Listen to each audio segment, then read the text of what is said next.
Bismillahirrahmanirrahim. Assalamualaikum warahmatullahi wabarakatuh. Perkenalkan, kami dari kelompok teori informasi kelas A akan menjelaskan tentang proyek kami yang menerapkan algoritma neural network pada chatbot bimbingan akademis Universitas Siliwangi berbasis website. Sebelum itu, izinkan saya memperkenalkan anggota kelompok kami. Yang pertama, ada Nugi Nugraha. Yang kedua, saya sendiri, Syauki Zaidan Hairon Holaf. Lalu yang terakhir ada Farhan Hadiansyah. Kita masuk ke pembahasan selanjutnya, yaitu ada pembahasan yang akan dijelaskan pada presentasi ini. Pertama adalah landasan teori yang akan dijelaskan oleh Farhan. Yang kedua ada metodologi yang akan dijelaskan oleh Nugi. Yang ketiga ada demo aplikasi yang akan dijelaskan oleh saya sendiri. Dan ada kesimpulan.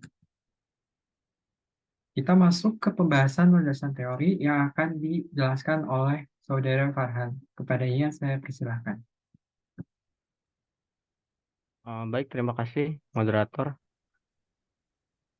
Yang pertama yaitu ada artificial neural network. Jaringan saraf tiruan atau artificial neural network merupakan sistem pemrosesan informasi yang dirancang untuk meniru cara kerja otak manusia dalam menyelesaikan masalah melalui proses pembelajaran dengan mengubah bobot sinapsisnya.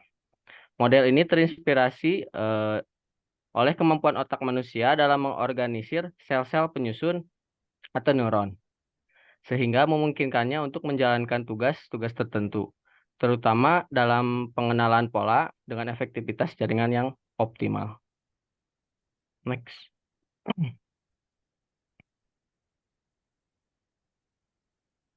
Kemudian yang kedua, ada chatbot, yaitu merupakan suatu program komputer yang mampu meniru percakapan manusia melalui perintah, suara, ataupun pesan teks. Untuk memahami bahasa alami manusia, chatbot dapat memanfaatkan yaitu Natural Language Processing atau NLP atau pendekatan pemrosesan bahasa alami. Chatbot ini juga diprogram agar dapat beroperasi secara mandiri dan memberikan respons terhadap pertanyaan yang diajukan berdasarkan kombinasi dari skrip yang telah ditentukan dalam bahasa alami. Kemudian ada website. Website dapat diartikan sebagai kumpulan halaman yang dapat menampilkan berbagai informasi seperti teks, foto, video, gambar diam, gambar gerak, data, dan lain-lainnya. Informasi ini bisa bersifat dinamis ataupun statis, membentuk suatu struktur yang saling terkait dan dihubungkan oleh jaringan atau halaman atau hyperlink. Ada banyak bahasa pemrograman yang dapat digunakan untuk merancang dan membangun sebuah website seperti PHP, Python, dan JavaScript. Dalam penelitian ini, bahasa yang digunakan untuk merancang websitenya yaitu mencakup HTML, CSS, JavaScript, dan Python.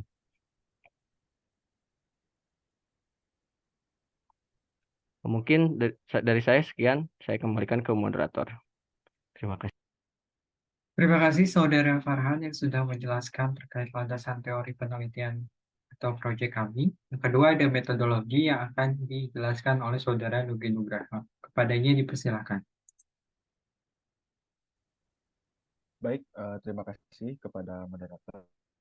Untuk selanjutnya ada metodologi yang digunakan dalam penelitian kali ini. Yang pertama ada studi pustaka, di mana studi pustaka adalah suatu metode yang melibatkan pengumpulan sejumlah data, termasuk buku, pencarian literatur, catatan, dan laporan yang relevan dengan penelitian.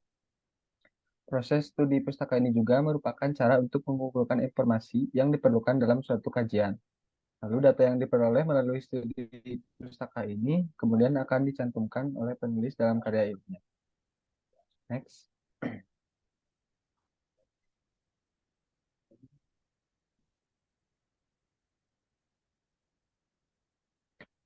Yang kedua ada pengumpulan dan pengolahan data.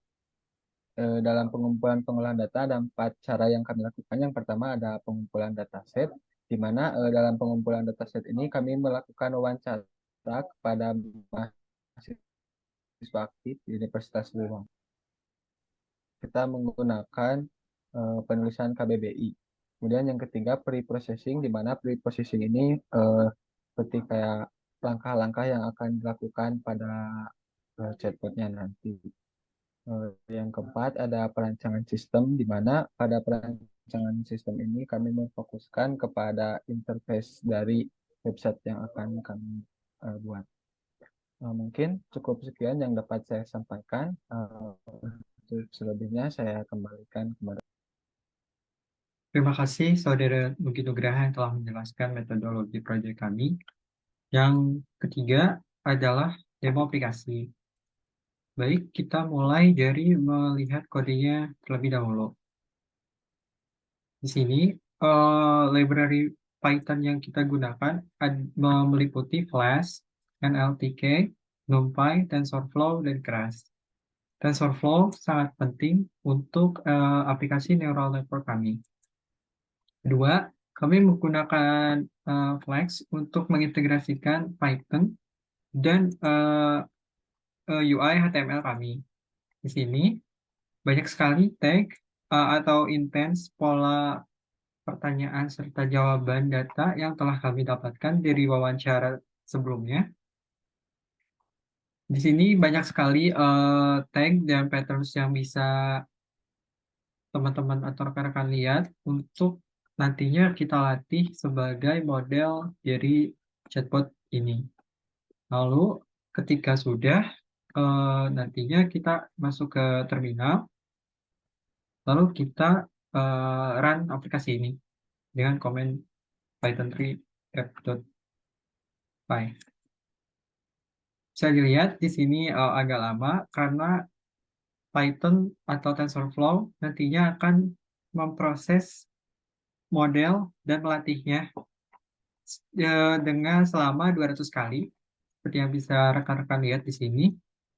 Kenapa harus dilatih? Karena nantinya akurasi chatbot ini akan semakin bagus, dan ketika menjawab sesuatu itu tidak random serta tidak ngaco. Nah, setelah itu ini sudah run, maka kita bisa mengunjunginya di environment lokal. Kita tinggal reload aja di sini.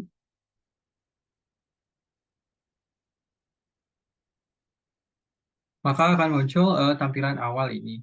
Nah, perlu diperhatikan bahwa aplikasi ini masih belum terintegrasi dengan CMake yang pada di Unsil.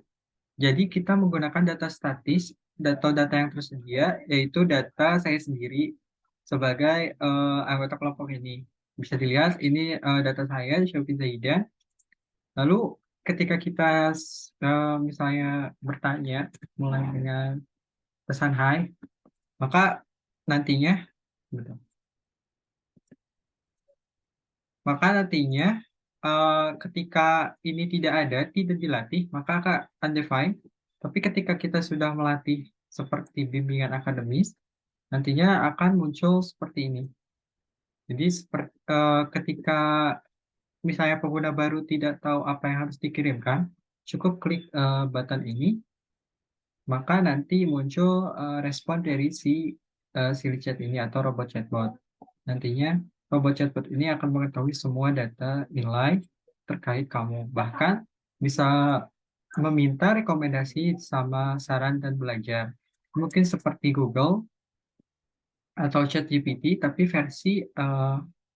versi lightweight atau sederhananya. Kita juga bisa nanya ketersediaan dosen dengan klik ini.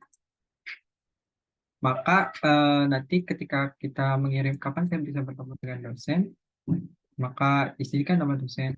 Jadi tidak tahu siapa, maka akan mengirimkan respon eh, hanya memiliki ketersediaan untuk dosen Bapak Husaini dan Ahedi Hairul.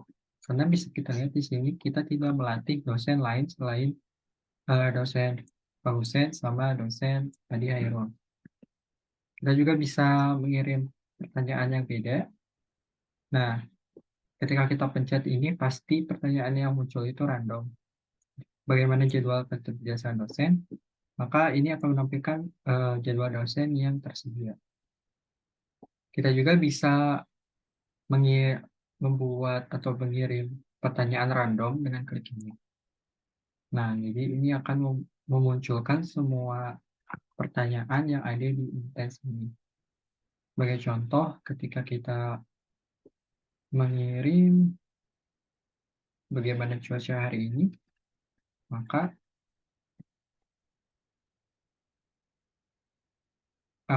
chatbot ini akan merespons, "Saya tidak tahu, saya bukan mesin cuaca, Anda bisa cek di internet." Jadi, untuk chatbot ini hanya dikhususkan untuk bimbingan akademis dan pengenalan siswa yang dimasukin ke datanya. Untuk sementara, ini masih data saya dan nilai-nilai di sini masih contoh dan dummy. Sekian mungkin demo aplikasi yang bisa saya sampaikan. Mungkin selanjutnya kita masuk ke kesimpulan. Hasil penelitian ini menunjukkan bahwa aplikasi chatbot berbasis web ini berhasil dirancang dengan antarmuka yang menarik. Melalui uji akurasi, model chatbot dapat dilatih secara otomatis dan mengenali intens dengan baik. Keseluruhan, penerapan algoritma neural network pada chatbot bimbingan akademis di Universitas Siliwangi ini diharapkan dapat memberikan pengalaman bimbingan akademis yang lebih personal, interaktif, dan mendalam bagi setiap mahasiswa. Sekian mungkin presentasi atau pembahasan aplikasi yang bisa kami sampaikan. Sekian, wassalamualaikum warahmatullahi wabarakatuh.